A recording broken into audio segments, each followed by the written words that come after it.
Halo, saya Liwa Anissa Kusumadini. Di sini saya akan sedikit menjelaskan tentang pola asuh di era digital saat ini. Untuk itu, mari kita ke videonya. Di zaman ini, hadirnya teknologi sangat pesat. Hadirnya teknologi dapat memberikan perubahan pada nilai, sehingga memberikan dampak yang negatif ataupun positif. Selain perubahan pada nilai, pola pengasuhan anak tentunya juga akan berubah. Orang tua zaman dahulu tentunya memiliki perbedaan dengan orang tua di zaman digital saat ini dalam mengasuh anak-anaknya.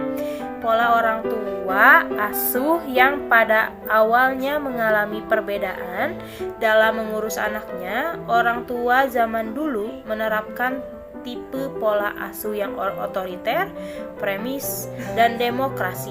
Dan pola asuh tersebut sudah mengalami keberhasilan dalam mendidik anak.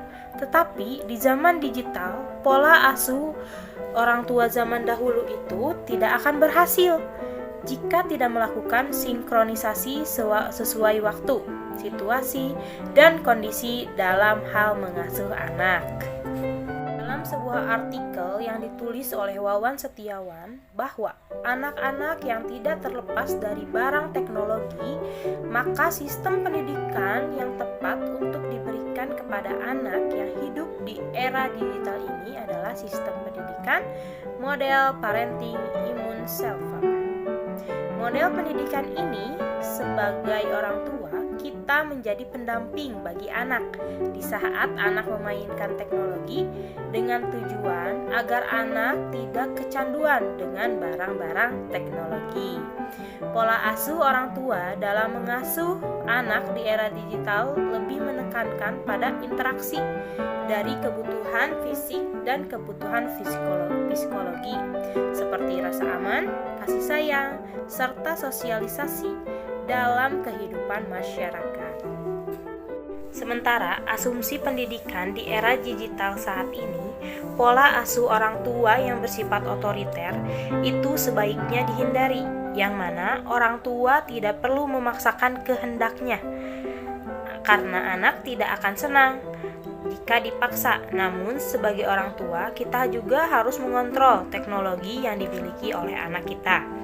Pengontrolan itu, sebagian orang tua memeriksa aplikasi apa saja yang terdapat di smartphone milik anak kita.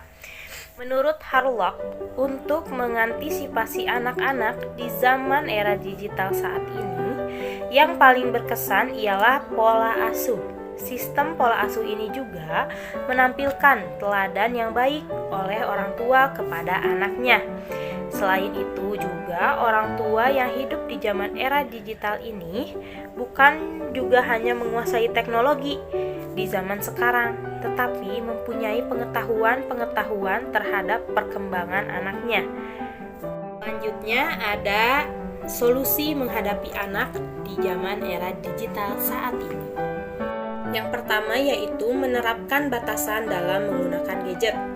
Durasi yang dianjurkan untuk anak-anak yaitu 2 jam dalam perharinya dalam menggunakan gadget. Akan tetapi sekarang gadget tidak hanya digunakan hanya untuk hiburan, tetapi terkadang juga ada tugas anak yang harus dikerjakan melalui gadget dan internet. Oleh karena itu, kita sebagai orang tua bisa menggunakan batas wajar untuk menggunakan. Lalu yang kedua yaitu temani anak saat sedang bermain gadget.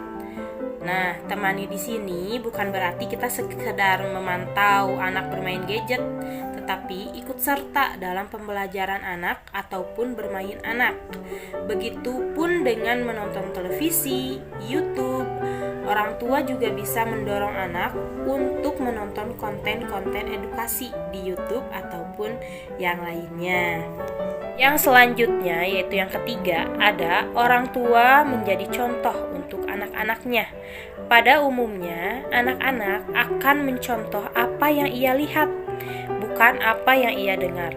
Oleh karena itu, orang tua juga harus mengontrol diri dalam menggunakan gadget. Yang keempat yaitu tidak menggunakan teknologi untuk menenangkan anak. Menghadapi anak yang menangis dan merengek memang menyebalkan. Kebanyakan orang tua menenangkan anaknya dengan cara memberikan gadget. Hal ini secara tidak langsung menanamkan kebiasaan yang tidak baik kepada anak kita. Anak akan berpikir bahwa teknologi itu menjadi solusi atas rasa kesal dan gusar mereka. Akan tetapi, anak-anak harus belajar bagaimana menangani dan mengelola rasa emosi dan gusar mereka tanpa bantuan gadget ataupun internet. Nah, yang terakhir atau yang kelima yaitu memantau aplikasi yang digunakan anak. Jangan sampai anak-anak menjelajahi internet dan bermain game dengan sembarangan. Akan tetapi, kita harus memeriksanya terlebih dahulu dan kita harus mencari tahu aplikasi, game, dan tontonan apa yang anak-anak lihat dan mainkan. Namun, jangan terkesan memaksa dan mengekang anak. Akan tetapi sebaliknya, kita harus merasa tertarik atas apa yang ia senangi.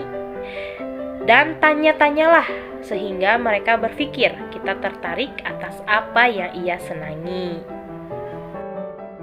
Sekian dan terima kasih. Bye-bye.